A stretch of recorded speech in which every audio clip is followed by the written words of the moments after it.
All right. G'day, folks. Welcome back. It's your boy, Greg Nash, aka the Dashboard Doctor, aka the Power BI Unicorn, aka Data Platform MVP.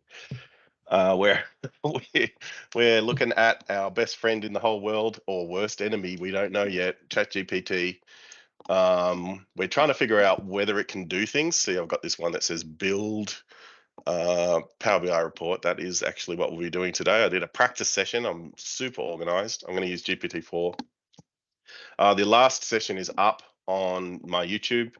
I will find that at one point. Let me bring up YouTube over this side of the fence and I can paste you the link. So if you missed the last session where we basically just did a quick intro of ChatGPT and then played around with a little data set. Didn't really get too far, but we at least got a feel for what it was capable of and what it wasn't. But I want to deep dive a little bit more into that today and really look at the concept of what it can do in Power Query. Some really interesting stuff came out of my practice session. Some stuff I think it's fantastically good at, which I think is kind of the experience with a lot of people with ChatGPT is like there's some things it's really, really good at. Some things completely misses the mark on. So I'll be interested to get your feedback as we go as well. As usual, if you could remain on mute where possible. I'm going to hit the mute button for everybody except me. That'll just keep everybody honest. And then if you need to come off mute, then feel free to. Also, if you want to contribute, feel free to raise your hand. It's probably the easiest way. And I will look out for that and I'll call you out if you do raise your hand. Otherwise, you can just jump in if you feel like there's something so exciting that you can't raise your hand for. More than happy for you to do that. But if while you're not speaking, you can stay on mute, I would appreciate it. If you're watching on YouTube, it doesn't matter. Feel free to yell and scream. It doesn't, that won't affect me, but I won't be able to answer your question. At some point, I'd like to stream on YouTube, but I'm not prepared for that yet. I do have all the stuff. I've got everything I need. I just have to set it all up. I actually need a third screen that shows the stream, so it's part of the problem. All right. We've got a few people in. Welcome, everybody. It's great to have you here. Okay, so let's talk about what we're going to be doing today. So I wanted to just throw a bunch of different data sets into the GPT-4 model on ChatGPT. I might switch over to OpenAI GPT as well, depending on how I go. I've only got 25 messages I can do here, so depending on how hard we hit the model, then we might move over to the OpenAI model as well, or back to GPT 3.5. They've removed the deprecated one, and I still don't have plugins. I wish I could have plugins. It makes things so much more fun. Anyway, let's go. So some data that we want to look at. I've got these two sample data sets here. So there's stock data sample and transport data sample. They have things in them. So this has got some transport data, DIFOT, and all that kind of stuff. This stock data sample is like pharmacy stuff here. And I think, was this the one that we looked at last time? I think it might be. No, it's not the one we looked at last time. The one we looked at last time had that inferred hierarchy business going on. This is pharmaceutical products, all sorts of different pharmaceutical products. So there you go. I have no idea where this data came from other than I probably downloaded it from somewhere. And then this is also ABC Logistics and Big Truck Transport. This definitely looks like fake data from somewhere as well. Although this stock data looks like it could have some real products in it, because Symbian, I think, is a real place. So there you go. That might be cool. Don't know where that came from, but that's cool. All right. I've also got a bunch of different data sets. Now, the way that I was going to do sample data sets, the way that I kind of started out was like I just wanted to get a feel for what happens if we just give it the headline. And so let's kick off our GPT-4 model. Now I'm going to go back to our Power BI report. I think it was this one. This is when we spoke about it last time. Looks like it. Right at the very beginning, we set up our GPT-4 model with a bit of a personality. I'm going to use the same one. Go back to the other video if you want to see a little bit more about this, but we're going to call it Sherlock. It's an expert in Power BI with 10 years of experience, the most experienced Power BI person in the whole world.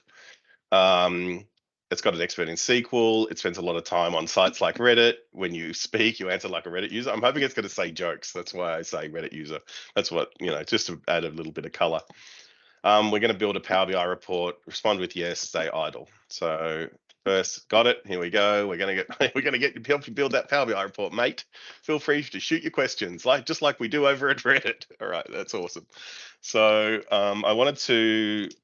let's take a look at this table of data. Oh, got to give it the headlines. That's the prompt. So you can use that as like a system prompt type thing, is what we do. Okay, so we've got year, month, state, carrier, delivery type, DIFOT, average revenue. Okay, this table of data. This table contains transport data. Do you have any questions?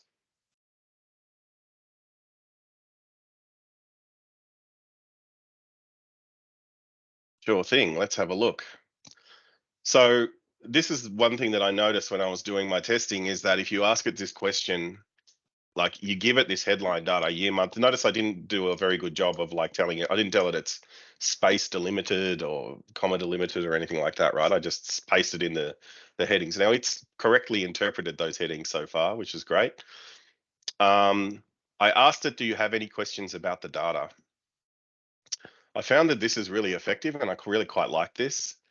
It says then, oh yes, actually, let's clarify what each column represents, right? And it says, so year means the year of the recorded data, the month of the recorded data, the state in which the deliveries occurred, the carrier, the company or entity that handled the delivery type, the method or type of delivery in terms of Standard Express. DIFOT, I'm not 100% certain, but this is usually an acronym for delivery in full on time. I presume it's a metric for success, maybe as a percentage. So that's actually 100% right, which is great. I love it when it guesses acronyms correctly. Average revenue, average cost, average deliveries. So here's the questions. Is DIFOT correct? Are the fields populated for all rows? In other words, do we have any missing data? What are the range of years and months we're looking at? And are there any constraints or specific things you want to analyze in the data? And let's take it from there. I think this is really great. I'd love the idea of just pasting all of my source data table headings in and producing, particularly this. Like if you think about if you're doing, and particularly those of you who've done a lot of documentation of data tables and stuff, like this is exactly the kind of stuff you need to produce, right? Is like a clear definition of each one of the columns in this kind of format that you can put in your data dictionary or that you can put in your data catalogs so that people know what each column actually is. And so rarely, particularly in the world of Power BI, and for those of you that are from a more traditional background, you probably have seen all sorts of different iterations of this, but in the world of Power BI, it's so rare to see people properly record this kind of stuff, right? It's really rare. So I think this is a fantastic feature of Power BI, of ChatGPT for Power BI, is just paste in your column headings and get it to generate this clarification of columns. So let me know what you think of that in the chat, or feel free to come on down.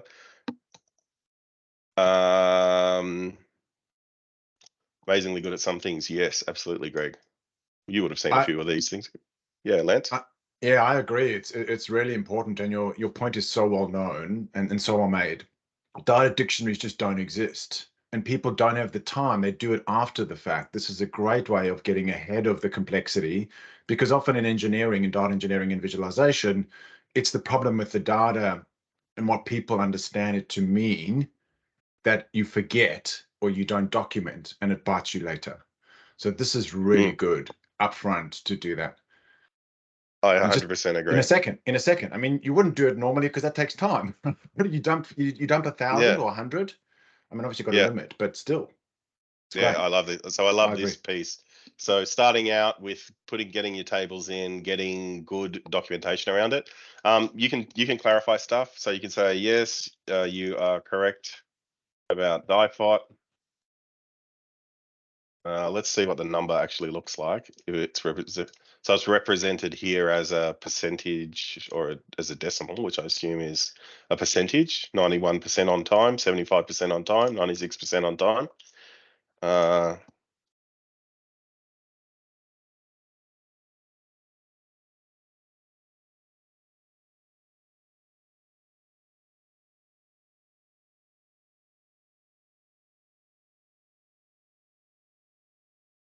So once you provide clarification, you can get it to then regenerate your list as well, right? So after I answer all of these questions and stuff, we'll get it to regenerate the list, and then I can copy that list out and do that. Meanwhile, why does Microsoft make it easy to export the column names and descriptions from the data set in Power BI? Sorry, why don't they? Why don't they? The best way you can do it is by downloading DAX Studio, which assumes you have admin rights on your work computer. True, that's true. Yeah. And then you're going from there. So there's no. We'll bring this data in. Actually, let me get it now. I think it was an Excel workbook, wasn't it? Oh, I'll find it. Where is this kept? Website general admin something or other. Open.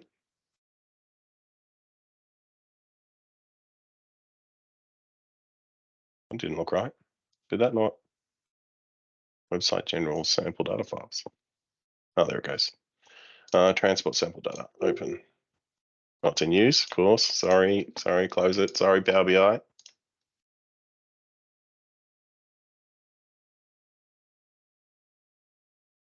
So, old. Underscore old. I love an underscore old thing. All right. Power Query's opened over here. So we can't get these column headers. What happens if I copy the entire table? What happens? Can I paste that into something?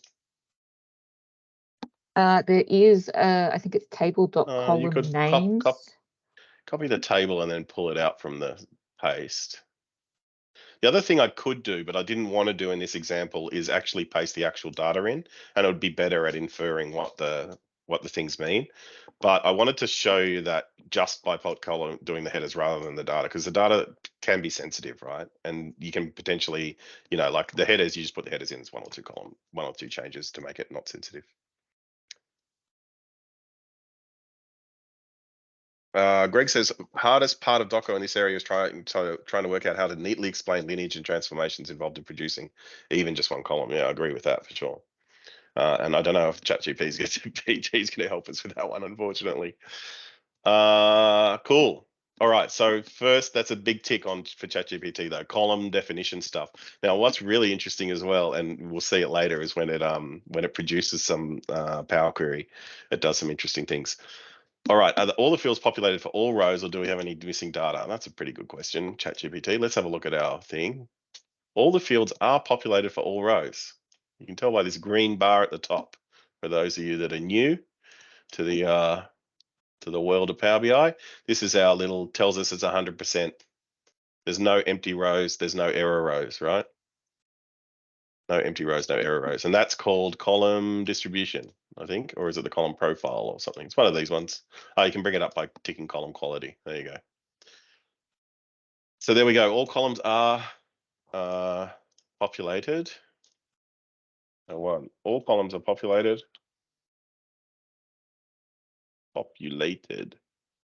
What's the range of years and months? Well, we can have a look at that. Years 2020 only, and it's one sort of half of the year. Okay. It's 2020 data only from July to December. Are there any constraints? Okay.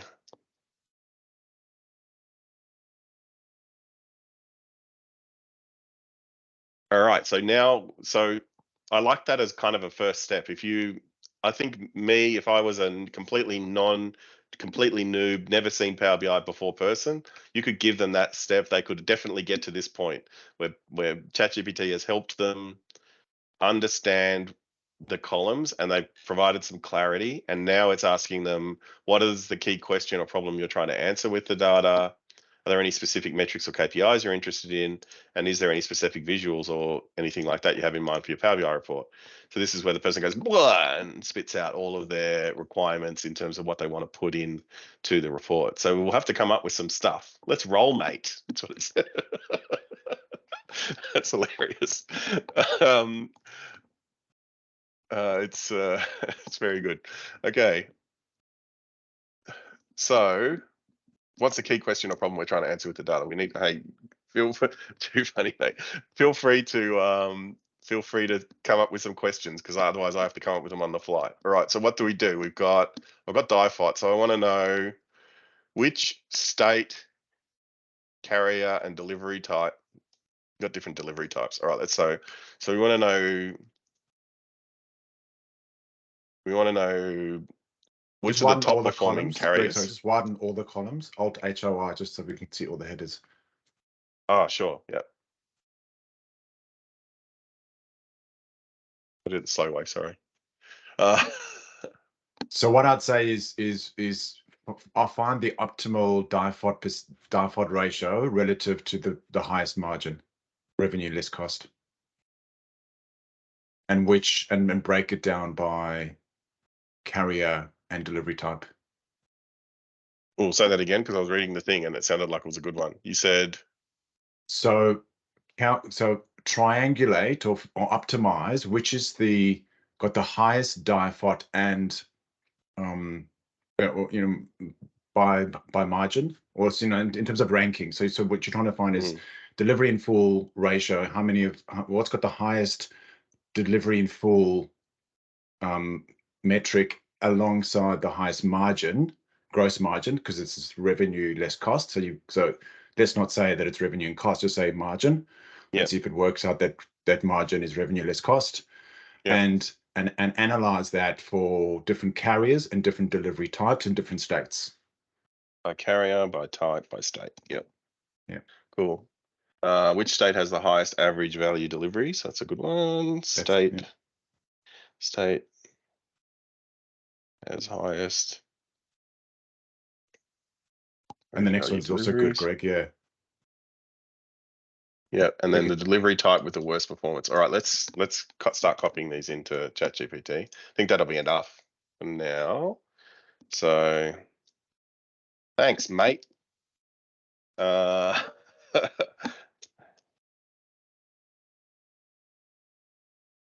delivery type with the worst performance.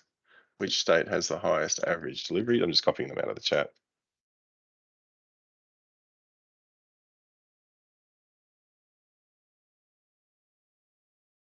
Which state has the biggest problem with partial deliveries? Oh, that's an interesting one. And then we want to see, I might have to just do one of those dimensions just to make it a bit easier. Which carrier? Oh, no, we want to see the correlation between DIFOT and margin. Is that really what we were kind of getting to? Yes, that's right. I'll type it out. Yeah, type something out, and that'll make it a bit easier. Yeah. I'll put Shelley's other ones in. Who do we drop? Yep.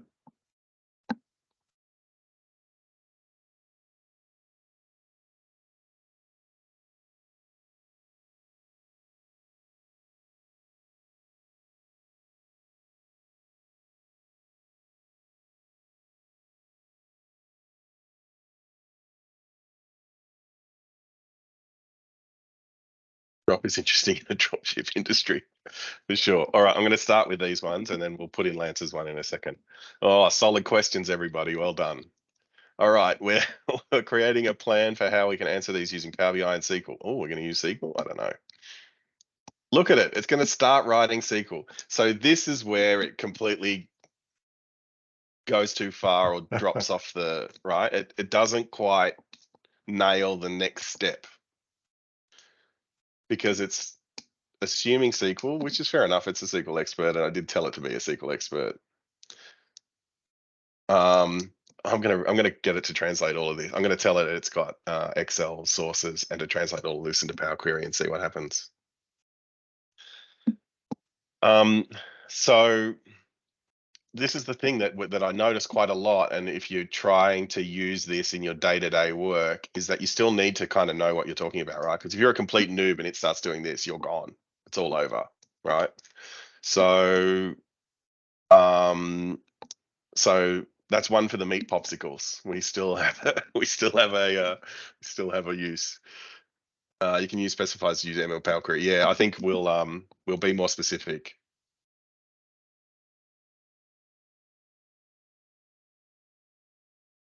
It is saying that it wants to, so it is saying, well, we should build SQL first because we've got to pull these tables in. Okay, let's say our source data is in Excel, and we don't have SQL. And we use Power Query. I shouldn't even prompt it for that. Actually, I won't. I'm just going to say that. Gotcha. No worries. Okay, so now it's saying, let's do all this in Power BI instead. That's how we get to the delivery type with the worst performance. Do you know what I really like is that it's actually using the examples of the questions to say, okay, what do we have to do to deliver this specific metric? So we're going to load the Excel data and then we're going to build a bar chart, but we'll get to the, so you see it's also now it's going, because we said Power BI, it's going now directly into visualization world. And so I suspect it potentially would make life a little bit hard if you were brand new. Doesn't go to Power, didn't automatically go to Power Query here, which is probably what you'd need it to do if you wanted to, you know, if you were somebody who didn't really know what was going on. But what is it actually saying? The delivery type with the worst performance. In Power BI, you'll be able to load the Excel data, create a bar chart visualization. For the access, use delivery type, and for the values, I literally am just going to follow its thing and pretend I don't know what I'm doing. All right. Okay, I've loaded the data. I don't even know what this screen does. I'm going to hit close and apply. Okay.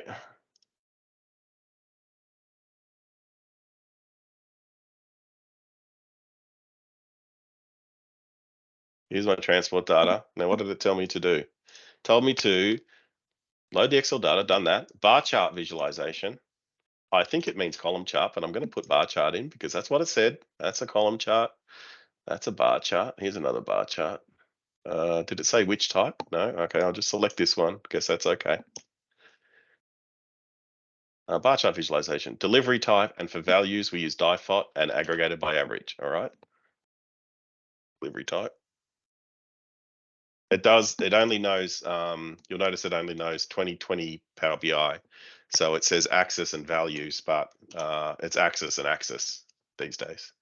So that would confuse me. Now it said sum of, but you want average. Average of default. I guess default is a percentage. I will cheat a little bit and give it a, not a, did I? Well, look at this, the average of default. Oh yeah, it is average of default by delivery type. The delivery type with the worst performance is sort by average of default ascending. That's correct. Is parcel. Is that what it's saying? I guess it is. Aggregated by average. Did I aggregate it? I did.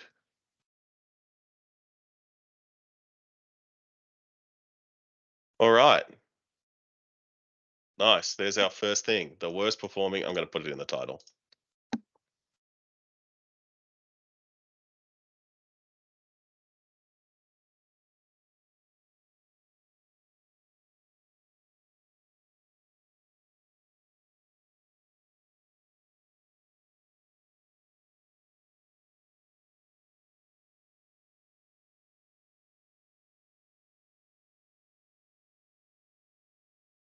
Sorry about my capitalization and poor typing. Okay, so it gave us that for the worst performing delivery type. All right, what's the next one? Which state has the highest average value deliveries? Okay. Oh, we need to make a calculated column. That represents the value of a delivery, i.e. average revenue minus average cost, then create a bar chart visualization, use state, and then use your new calculator column for values aggregated by average. I'm going to assume I know how to make a calculator column, so let's do that. What did it tell me to do? Average revenue minus average cost. We have those two? Oh, yeah, we do.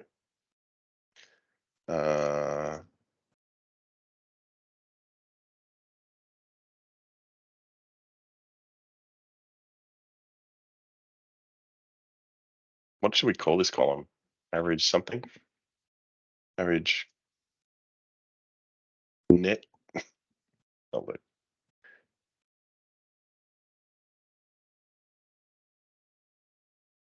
We're taking an average revenue minus an average cost. Think about that. Margin. Okay, let's call it margin. GM. Stop.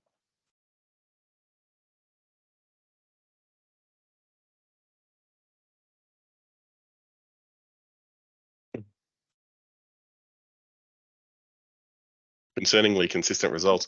I think that's something to do with the visualization, though. It's not a very good visual to be doing that. But anyway. Okay, here's the sum of the margin. What do they ask me to actually do in there? Okay, create a bar chart. Yep. Use state for the axis and your new calculator column for the values aggregated by average. Okay. So we got to, this is average and then state. Average of margin, it's in the neg. Did I do something wrong? I feel like I've done something wrong. Average revenue minus average cost. That's what it told me to do, isn't it? Is cost positive in the data? Oh, Probably yeah, is. let's check. Yeah. It is. Okay.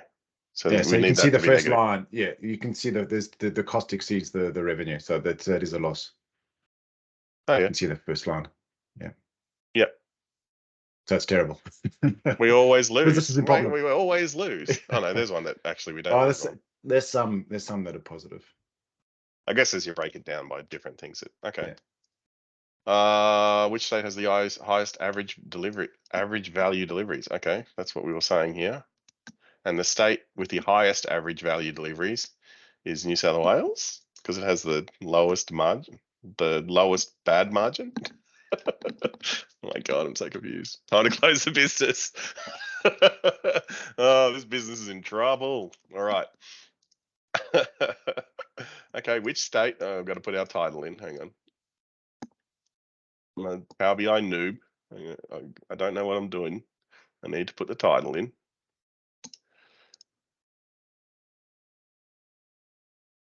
Okay, which state has the highest average value deliveries? None of them. Put that down here.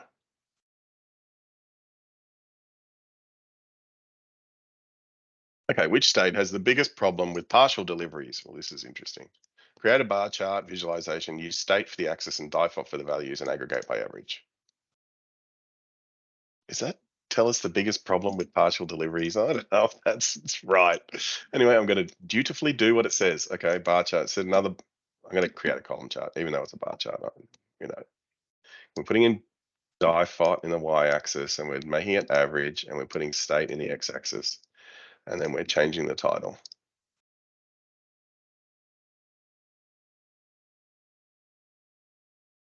I think just add data labels to all of them, Greg. It'll be easier to see because the numbers are so I close. Everything's they so are, close. yeah. Let's do some add data labels. Yeah. I think that's fair enough.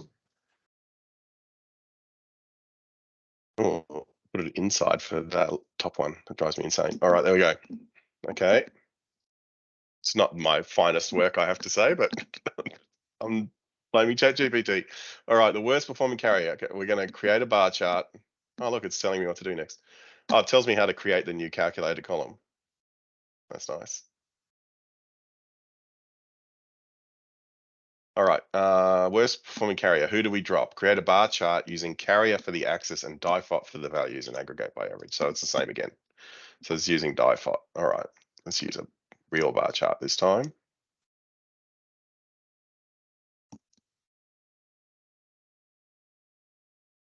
Carrier and data labels and title. I missed the data labels. Toggle and title. Look at this, 1,000 million%. Something's gone wrong. Because it's an aggregate. Oh, we've got to aggregate by average. I assume that's what it's asking us to do, is it? Yeah. Okay, worst performing. So we want to sort ascending. Rapid haulers, you're out.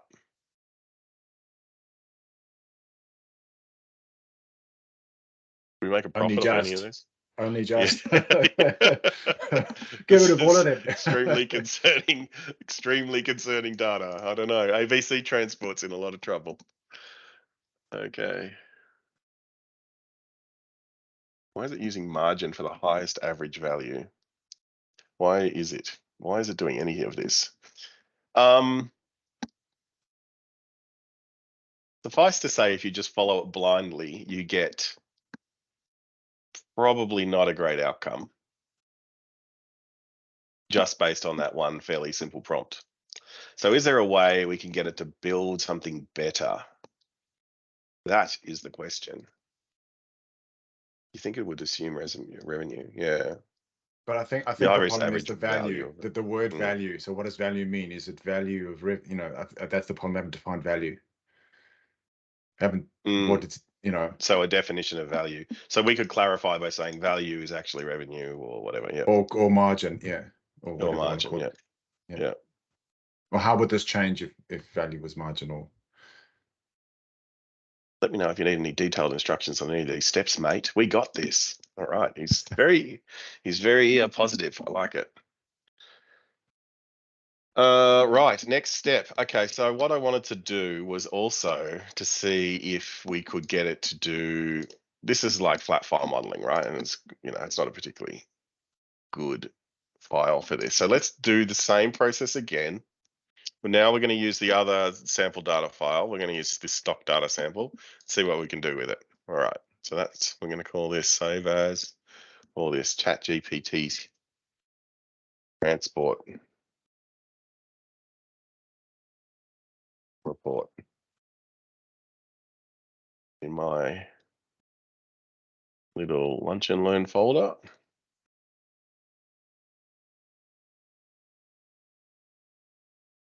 Okay, good work, ChatGPT. You gave us a report. The board love it. Okay.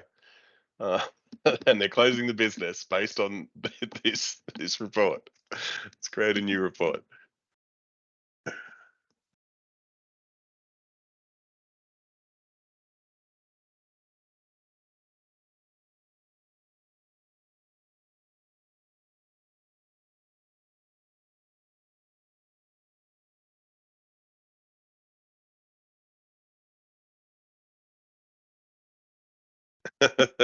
Shelley has just said in the chat, we know enough to realize that ChatGPT produces visualizations of questionable value, but do hiring managers realize this and understand why they shouldn't replace us yet? That's a good point. That's a good point. We need to get this. We need to send everybody this video. Go on, send it off to your hiring manager and say, this is why you shouldn't replace me with ChatGPT just yet. All right. That was our old report. Okay, so we've got a new report. We're going to connect in. It's in the same folder, so hopefully it's there. Ooh, no, that's our little scoreboard. We'll go back to the scoreboard at some point. I was in website. Oh, I was up here in website. Website. Ugh. Website. Website.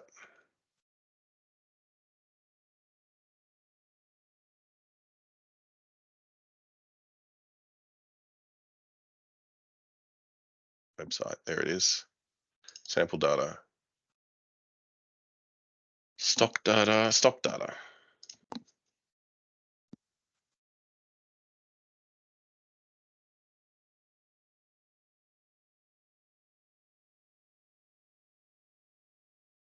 Okay, so just to skip ahead a little bit, I did go through this process with the stock data recently. I think this is it. I'm going to scroll all the way to the top. Didn't do anything crazy here, so you didn't miss anything. All right, so the first thing I did was say, your name's Sherlock, act as a blah, blah, blah, did the same thing. I'm here to help you. Let's do this. Okay, and then I gave it the stock data tables just exactly the same way that I did with that transport data just then, right? Just gave it the headings. Hey, it said, hey, I've got some questions. And then it gave us these series of questions. What do all the columns mean? It's quite consistent in the way that it does that. So I'm quite happy with that. I'm surprised there wasn't a g'day in there. Well, I guess if I said it was Australian, it would, yeah. The only thing it really got wrong, so it said there's a state column. So we'll have a quick look at the data.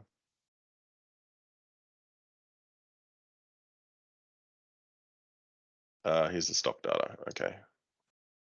So there's a state column. So they're saying, is this the location of the pharmacy or the condition of the product? Which I love as a question.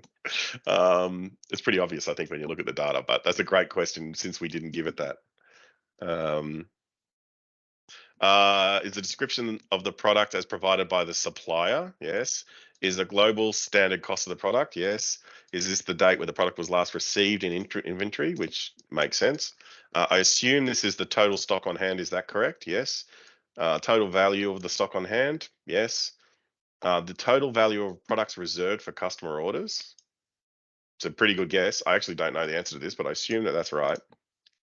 And then similarly for quantity, similarly for value for Q&A, and then for quantity for Q&A.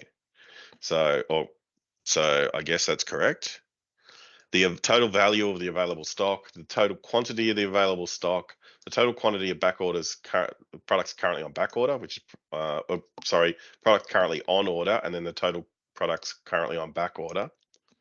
I assume they're both right. Month year is the month year of the report sales. Is this the total sales of the product? Symbian, it couldn't guess. It couldn't even make a guess based on this name, which is fair enough. It's an actual noun. Product name, is this the name of the product as it appears in the pharmacy system? And then product description, is this a description of the product? And so I get back and said, good questions. I was surprised at this point. Here are some clarifications. The state refers to the state in Australia that the stock is located, e.g. Vic or New South Wales. Month year is for the sales data. Symbian is the name of the product used by the supplier Symbian. Everything else you assumed correctly. So then it regenerated the table and now says, well, this is what we mean, right? So again, good documentation. Love this. Just throw it straight in your data dictionary. And then it says, okay, we're ready to build a report. What are we looking to do? We're looking to answer the following questions. So I came up with my own questions this time. Which products are trending up or down in sales? Which products may require ordering soon? Which products sell best in different states? What other questions might we ask? So it immediately went into this kind of same pattern, this kind of let's build stuff in Power BI. And so he's straight into creating line charts and bar charts using various, so he doesn't do any data modeling. So the whole concept of data modeling gets skipped over in this thing as well, right? I created that report. It's called Second Attempt here in my files. Lunch and learn.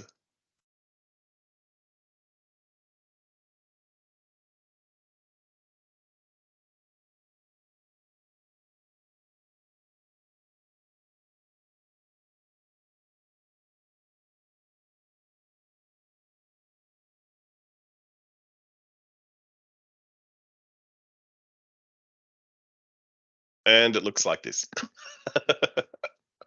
And so again, didn't quite nail the visualization side of the fence. I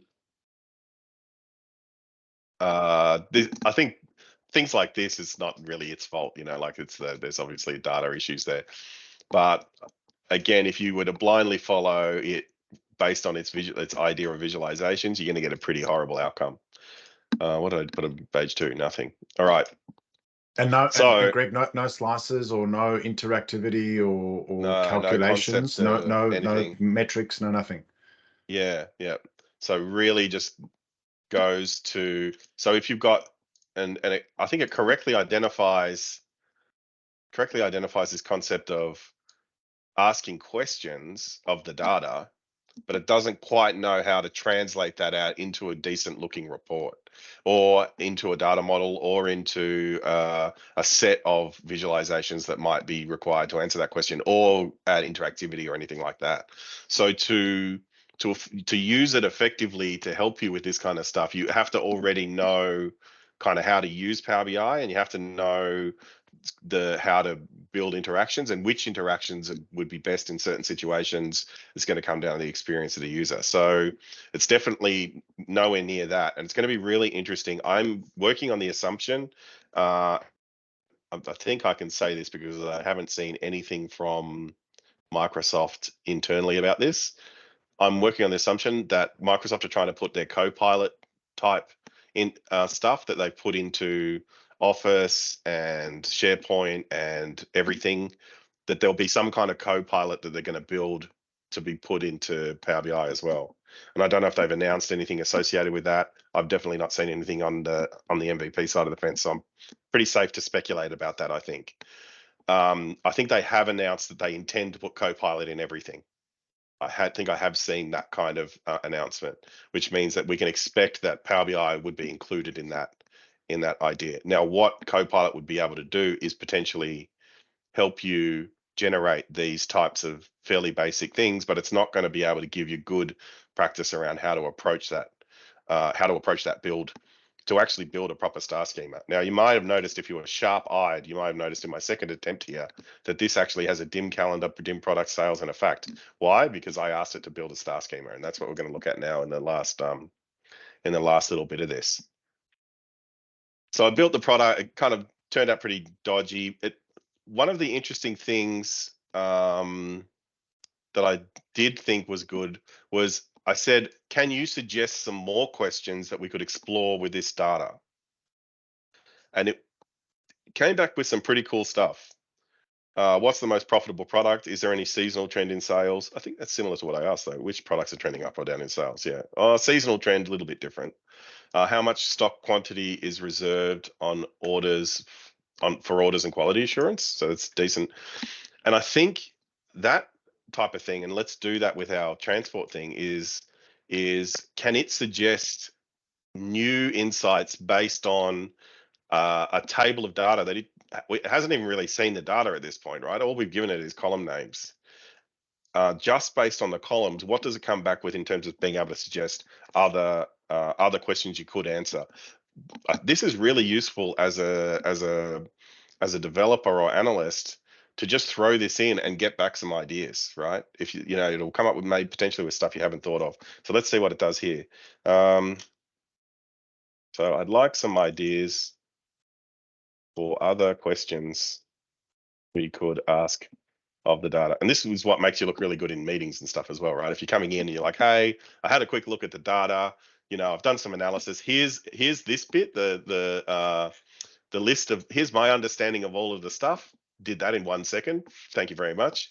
Everybody's like, wow, that's awesome. And then the second part of it is, here is a list of all the questions I think we could ask of this data that's possible now. Which one of these are you interested in, and which one you aren't, right? Like, can it generate data from the column names? Does it have an interface to do that? It doesn't have an interface to do that. I'll show you what it comes up with if we ask it to generate data after we do this. Did it say pie chart?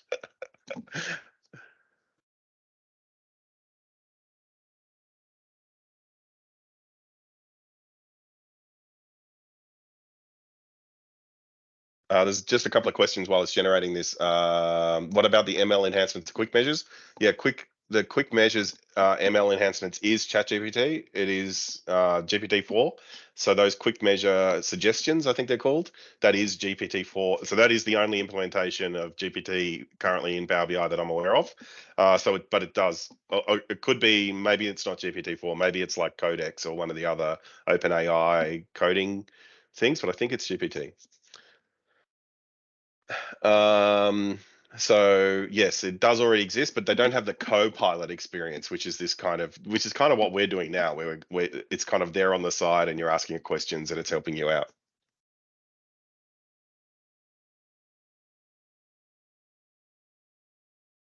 recommended insights, quick analysis. Yeah, there is these kind of sorts of implementations of it, but you kind of need to. It's like trying to figure out where they fit in the order of things. Okay, so what did it come up with? It came up with monthly trends. How do the metrics, DIFOT, average revenue, change from month to month? I think that's pretty obvious. Profitability, what delivery type's most profitable? Involve creating another calculated column, another margin, profit margin. Okay. Delivery volume. Which states have the highest volume of deliveries? Give you insights into markets. The thing that I like is it kind of gives you this extra thing as to why, which is something that, like, we often will get this type of thing from a business user, right? They'll say, yeah, we want to know which states have the highest volume of deliveries, but they don't often say, well, this gives us an idea of which markets are most active, or what, like they often don't give you that second piece, and I quite like that second piece. It gives the developer a better understanding of why we're trying, what the real insight they're trying to get is, and then they can, because the developer potentially has a whole library of visualizations that they could build that is going to help that, right? They go, oh yeah, I've seen something that does that in another visual because I look at Power BI dashboards all day. Why don't we bring that over and have a look at that, and then you get a better outcome. So I quite like this secondary piece where it says why. So which carrier handles the most deliveries to help identify which carrier is the most reliable or efficient, right? So this is an interesting question. Which carriers are most reliable or efficient? And if you say that to a business person, they're going to understand that, right? If you say this to the business person, which carrier handles the most deliveries, they're going to be like, okay, does that mean, what does that mean to me? That's why I like this two-part. We're asking ChatGPT to ask questions. Exactly, we're using it to. The meta is crazy. All right. Performance versus volume. Is there a relationship between the volume of deliveries and DIFOT? So so there you go. I don't think, did we suggest any of that? That's a great thing to look at. Sometimes performance can decrease with higher volumes. It'd be useful to know what's happening there. Mate, love that. Cost analysis, DIFOT versus profitability. We kind of were talking a little bit about that. So the goal is ask you to help you make better business questions. So tick number 2 for the bots. Giving it just a random set of columns, getting it to document it, and then getting suggestions for questions that you could ask of it. It's quite good at. I've done this a few times before. It always gives you pretty good outputs, and you can just keep asking it. Hey, give me a few more until it runs out and starts making stuff up. I don't know, so that's potentially another way you can really use that effectively. What happens if we can you generate sample table from these headings?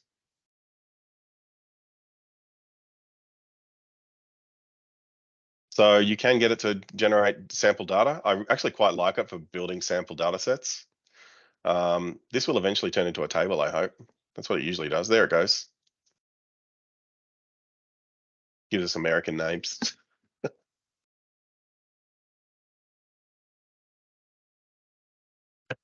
Nis has had his mind blown. Yep. It doesn't generate a lot of rows, but it's quite good. It's quite good. Yeah.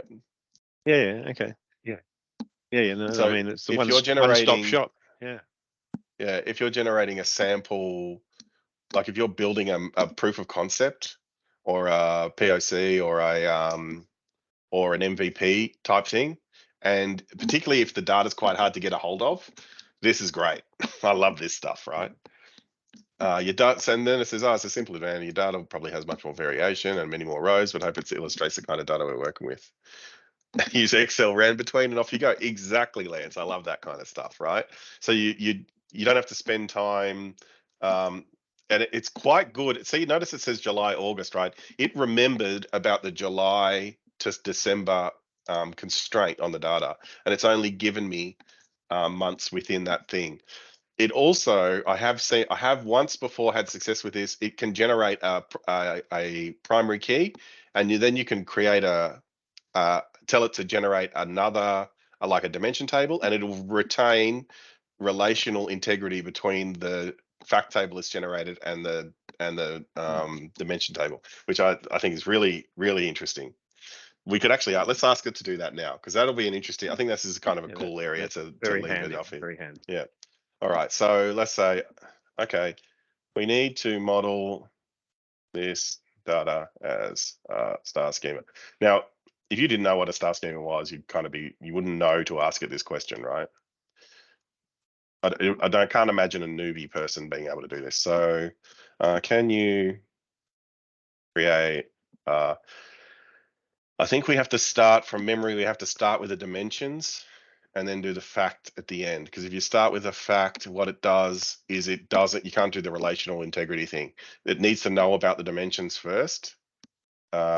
Sample dimension table for date. Absolutely, mate. The date dimension is a common and useful construct in modeling.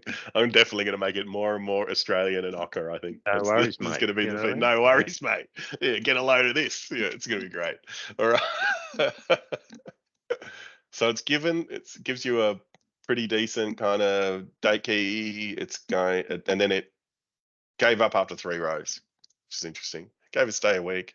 It gave us a proper. It's at the right granularity though. That's pretty good.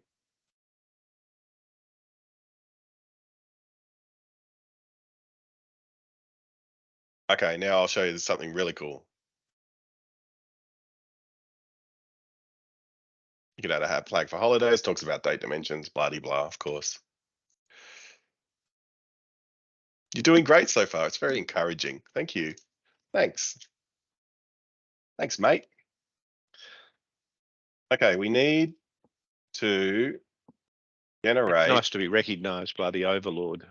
Yeah, that's right. Yeah. I try to be polite to it so that when AI takes over the world, it has this in its history that I was nice. We need to generate a date dimension in the report. You might want dates rather than data there. Oh yeah, thank you. Fat fingers. Can you help me? Oh, okay, I'm going to say this date dimension. And then just to save a little bit of time, because we're getting a little bit short on time, I'm going to tell it to, the first time I did this, I just got it to generate its date dimension, and it didn't make it contiguous dates from the start to the finish. So what I want it to do is be from the 1st of July 2020 through to 31st of December 2020. Okay, so I'll say we need this to be from the start of July 2020 to December 2020. I won't even say end of December. I'm just going to say December and see what it does. Absolutely, mate. in Power Query, you can use. Okay, click Edit Queries. I'm going to follow the and click on the thing. It's going to give me. Surely, it's going to give me code. Yeah, here we go.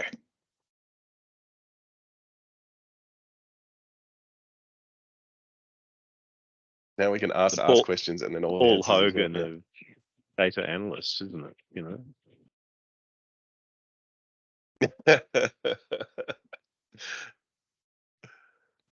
Now, so it gave me the step-by-step instructions, right? And then I was like, oh no, it's only giving me step-by-step instructions. I don't want to do this myself. Can't you just give me the code? And then hopefully, did it say 184 days? That must be how long there is between July and December. It'd be interesting to see what it comes up with. Okay. Mate, give me the whole code. Can you generate the code?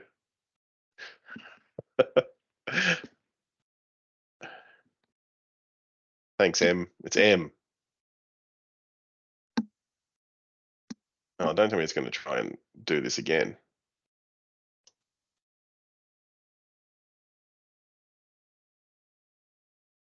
Let's see if it eventually. Last time I did this, it did the whole code, and I'll show you, because It's doing this literally step by step. Oof, that's rough. Why 184 days? I assume it's saying, give me a list of dates from the 1st to the 7th, 2020, and then go forward 184 days. So it's actually calculated how many days there are between. Yeah, I don't know. That's probably wrong. We'll see.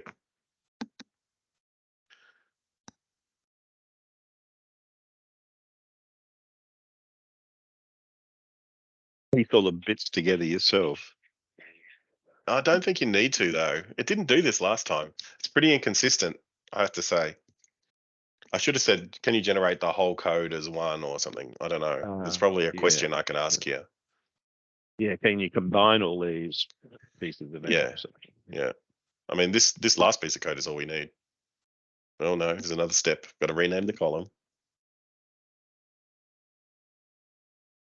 Gradually, it's gradually adding. Yeah, okay. Yeah, that's Yeah, there we go. Is it going to give me the whole code or not? Oh, it's cooked it. This happens sometimes too, by the way. Runs out of juice. All right, let's copy this one. Didn't pay your subscription. Didn't pay me subscription. That's right. Let's go back to our source data report. Oh, that was the transport data, wasn't it, that we were looking at? Let me go transport. It's also adding comments. This is exactly right, Nis. This is exactly right. This is what I actually wanted to show you. Let me show you that in our second attempt report. I got it to generate, and I'll show you I'll show you the chat first, then I'll show you how we went last time. So that was, I think it was this one. G'day folks, welcome to another exciting episode of Lunch and Learn. In this video, this is the description for the video. Yes, I use ChatGPT to generate my video description, and I'm not ashamed. All right, here it is, generating facts and dimensions for this code. Okay, so this is what I got last time, and I was actually like a lot happier with this as a thing. All right, let's go back to the start. Okay, I said, how should we model the data? Would you recommend a star schema? This is where it said create a pie chart before, right? So how should we, would you recommend? And I said, yeah, star schema is a great idea. Here's what we need to do. Create a fact table, create some product dimensions, create a sales table, etc. with this star schema. Then I got it to create a fact table in Power Query. I pasted in my current Power Query after I brought the data in. Now I did the fact first, and that turned out to be a mistake. So I'm going to skip over a little bit. Then I got it to create a state dimension. Okay, so I said, let's create the dim. Actually, we should create the dim tables first. Can you create a state dimension using the original query as a source? Okay, so it says, okay, let's create a state dimension. Then it gave me this stuff in the state dimension. Now let's have a look at the dimensions and stuff that it actually created. So that's not that one, it's this one. So if we look at Power Query,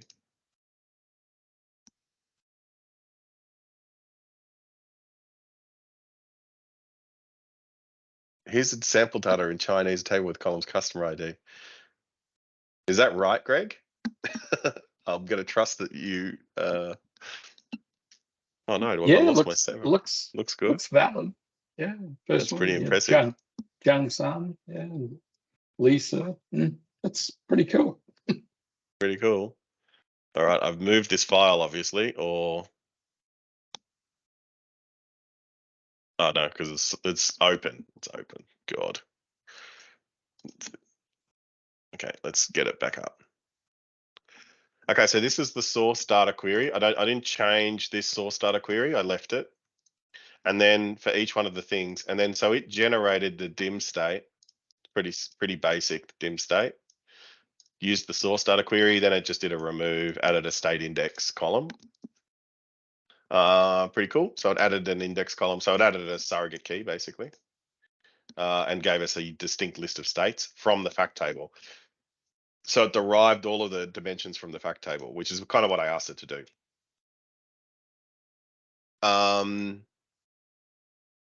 Notice it. It's given proper names to the steps, and you'll see this more in the fact table when we get to it. So it did the same thing for the product table. I created a product ID surrogate key. Now for the calendar, it created, I asked it, and we'll go back to the thing, because the calendar was one where it didn't get it right to begin with, and then it did get it right. So here in my, I said, let's create product, let's create a date dimension. It says, here's a Power Query code for the date dimension. It'll give you a date ID. And then what it did was just give me all the distinct dates. It didn't create a contiguous list of dates from start to finish, right? So I said, oh, I think we should create a date dimension with contiguous dates from the earliest to the latest dates in the date last received column. Can we do that? So I told it to look at the date last received column and then give me the list from there. And it generated this code, which actually worked a treat. So what it does is it has a min date to give me the list.min. This is just this. If you've created this type of date dimension before, it's pretty standard, right? You get a list.min, a list.max of the date on the column, then create a list of dates, and then generate all of that, convert it to a table, and then generate all these things, generate all the additional columns from that, and that gives us a contiguous list of dates from the minimum in the data in the fact table to the maximum in the data of the fact table. So it's actually a really useful piece of code. Actually, I'll copy this code and I'll chuck it in the chat for those of you that are in the meeting, so you can, because that's a kind of a useful bit of code if you haven't done that kind of stuff before. But there you go. There's some Power Query for you. That gives you a list.min and a list.max on your fact table dates. And then it generated this fact table, because I told it, now let's create a fact table. We've created all the dimensions. Let's remove all the stuff out of the fact table that we don't need from the dimensions and just leave it with the facts, right? So I'll show you what I actually typed. So I did the date dimension. I was like, that's cool. I changed the names to dim state, dim product. So he updated the code. We're going to remove any columns that are duplicated in the dim tables, right? So now I'm getting it to create this new fact table that merge with a new, okay. So it created the fact table earlier. Like I said, I created the fact table first, and then I was like, oh, I need to fix it up. So I got it to fix up the code for the fact table. Now notice it's put in these things: merge with dim state, merge with dim product, merge with, so dim state and dim product, it merged to get the surrogate keys working, to get those indexes in. Now it created this little comment that actually comes up here in Power BI as well, right? Merge with dim state dimension table, merge with dim product dimension table. So because it's done proper commentary in Power Query, it's also given you proper commentary, like it takes advantage of that commentary to show it properly in Power BI as well. So if you didn't know about that, that's a useful tip for people using Power Query. If you put commentary above here, it appears in the UI as this little eye that you can hover over, and it tells you what that step was for. A lot of people are renaming their steps here and saying, I did this, kind of as a commentary. If you put a comment just before the step, it'll add it as a little information thing. So that's a useful thing as well that I quite like that it was doing. Rename columns if needed or whatever. Okay. So it generated our fact table. So it does understand dimensional modeling but you have to step it through the process. But it's actually quite quick. I was really happy with it. And it correctly merged the surrogate keys in, no problem. So the state ID and product ID came in correctly. And it did a pretty good job of just removing all of the things that were in the dimension tables and leaving only the facts behind. With the exception of a couple of things, you can see Symbian product descriptions in here, which should be in the product dimension, but not too bad, not too bad. Thanks, Greg. Great to see you. Anyway, let's finish up there because I think that's plenty for us to think about for this week. Next week, I want to go more onto the DAX world, probably. I think we've covered a lot of. I'll build my plan, my dream is that I can go in my 1 hour that I've got, I can go from raw data to a pretty good looking report, and then getting it to automate all the things I possibly could along the way. And then inside an hour, I build like a super cool report. That's my dream. So if I can do that, that's what I'm hoping to get to. So we'll start again next week, see how we go. Still safe for now, everybody. Big win for the meat popsicles. We're okay. Thanks for your attention, everybody. It's great to see you all. I'll hang around for a little while and have a chat, but I'm going to stop the recording now, and we'll see you next week for those of you on the recording. Cheers.